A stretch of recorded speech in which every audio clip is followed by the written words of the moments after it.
أهلا بيكم في حلقة جديدة وسلسلة جديدة بنبتديها مع بعضينا بنتكلم فيها عن التصوير بشكل عام.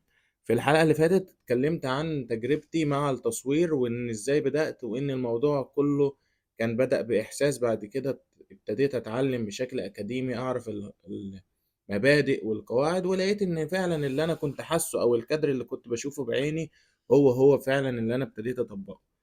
ومن هنا نبتدي نقول هل لازم انت تكون بتحس بالصورة؟ ماشي، لو عندك يا ريت ممكن تنمي الموضوع بقى ده او يظهر لك بعدين لما تطبق القواعد او تعمل حاجات بشكل اكاديمي.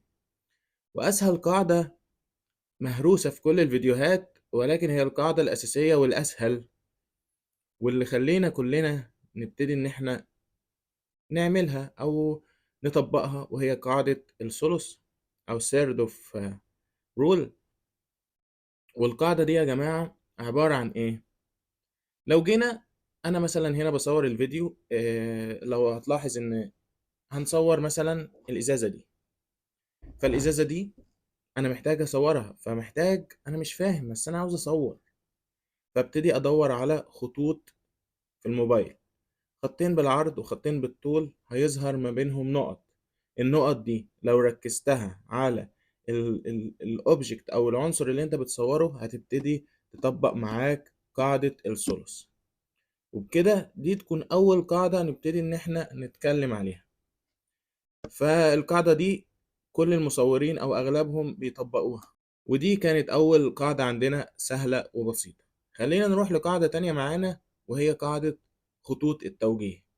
قاعدة خطوط التوجيه من أسهل القواعد زي قاعدة الثلث كده، وهي إنك أنت بترسم خطوط توجيه. في الأول حاول إنك أنت تاخد الخطوط دي بعينك. لو لاحظناها في الممرات أو الجسور أو أماكن أو الطرق، هنلاحظ إن أنت لو صورتها أو مشيت مع الطريق هتتبني أو هتترسم عندك في الصورة خطوط. الخطوط دي اسمها خطوط التوجيه، خصوصا لو في آخر الصورة أنت عندك أوبجكت أو عنصر معين، فهتلاحظ إن الخطوط دي بتليد أو بتوصلك للحاجة زي كده. مش مهم الأداة، المهم إنك أنت تصور. لو معاك موبايل فابتدي صور بيه. وبس كده، بكده تكون خلصت حلقتنا النهاردة. حلقة بسيطة لذيذة، آه، قاعدتين اسهل من بعض، حاول انك انت تطبقهم. وبس كده، اتمنى تكون انت استفدت. انا اخوك يحيى، متنساش لايك وشير وسبسكرايب، والسلام عليكم ورحمة الله وبركاته.